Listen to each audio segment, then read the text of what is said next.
नमस्कार मंडळी. काल छत्रपती शिवाजी महाराज यांची शिवजयंती थाटामाटात आनंदामध्ये पार पडली. महाराष्ट्रातच नाही तर संपूर्ण देशामध्ये त्यांच्या प्रतिमेला अभिवादन करून दर्शन घेऊन सर्वांनी गुलाल उधळला आणि आनंद उत्सव साजरा केला. छत्रपती शिवाजी महाराज यांची शिवजयंती ही आपल्याला आठवण देऊन जाते आचरणाची आणि धर्माची.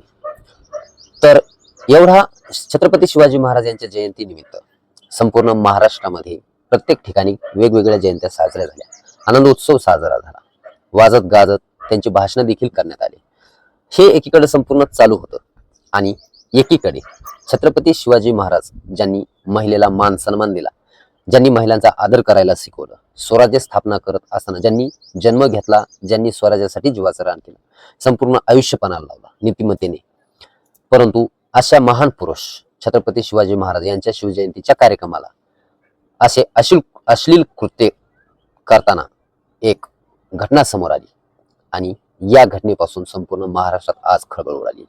शिवजयंती झाली, कार्यक्रम झाला, परंतु तो व्हिडिओ रेकॉर्ड झालेला बाहेर आला नव्हता आणि तो व्हिडिओ आज बाहेर येतोय.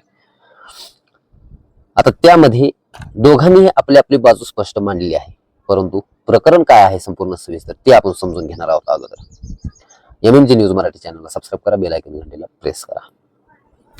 तर शिवजयंतीच्या कार्यक्रमाच्या निमित्ताने वेगवेगळे कार्यक्रम अटेंड केले जातात. कुठे भजन असतं, कुठे कीर्तन असतं, कुठे लोककला असते, कुठे लोकनृत्य असतं, कुठे विविध स्पर्धा असतात. वेगवेगळ्या अनुषंगाने आपल्या आपल्या तत्परतेने कार्यक्रम आयोजित केले असतात. परंतु या शिवजयंतीला एका जिल्ह्यातील एका गावामध्ये, तो जिल्हा आहे कोल्हापूर, कोल्हापूर जिल्ह्यातील करवीर तालुक्यातील वडनगी गाव आहे आणि या गावामध्ये शिवजयंतीच्या दिवशी आदल्या दिवशी रात्री म्हणजे 18 फेब्रुवारीच्या संध्याकाळी छत्रपती शिवाजी महाराज यांच्या ज्या ठिकाणी पुतळा आहे त्याच ठिकाणी लोकनाट्याच्या नावाखाली त्या ठिकाणी वेगवेगळे आयटम सॉंग करून नृत्य करण्यात आल्याचा आरोप आणि व्हिडिओ बाहेर येतोय. या अश्लील कृत्यातून छत्रपती शिवाजी महाराज यांचा खूप मोठा अपमान करण्यात आलेला आहे असा आरोप शिवभक्तांनी केलेला आपल्याला दिसून येतोय. परंतु या आरोपावरती आणि या प्रकरणावरती वडनगी गावातील मंडळींनी खुलासा केलाय. तो देखील खुलासा असा आहे की त्यांनी सांगितलं की आम्ही दरवर्षी कार्यक्रम करतो, परंतु इतिहास पाहिला तर वडनगी गावामध्ये 2 ते 4 वर्षापासून वेगवेगळ्या घटना घडत गेल्या. बैलगाडी शर्यत असेल, त्यामध्ये रोडवरती शर्यती घेण्यात आल्या, त्यामध्ये एका बैलाचा मृत्यू झाला होता. वेगवेगळे कार्यक्रम घेतले जातात, परंतु हा कार्यक्रम घेत असताना तुम्ही कुठेतरी दुसरीकडे घ्यायला पाहिजे होता.